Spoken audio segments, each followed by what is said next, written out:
once you focus on, at least let's say for the sake of my example, in a sex trafficking world, when you talk about survivors, sometimes we focus on the problem itself,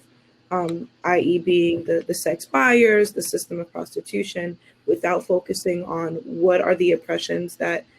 got us there in the first place, that made us susceptible to such a crime, to such abuse, and also without focusing on what resources are needed so that we could, for lack of a better word here, rehabilitate the person that went through such experience and such abuse. So I think that if you're looking at things intersectionally, you can see how one oppression connects to another and how they all create this third oppression, or how it leads somebody to somewhere else. I think we need to look at this lens all the way from, some people say a bottom-up approach, some people say a top-down approach. I say focus on all of it, it's all necessary, but looking at it from a federal level and figuring out what kind of policies either that we have that we can improve, or some that we can instill,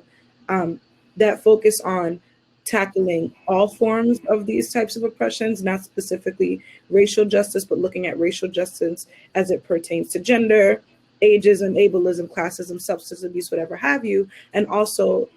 looking at it from a more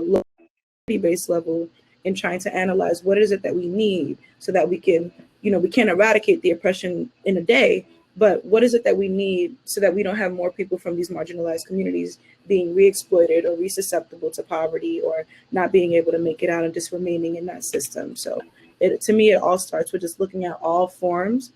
of intersectionality and seeing how all oppressions connect with one another, and how that propels somebody into further oppression and marginalization.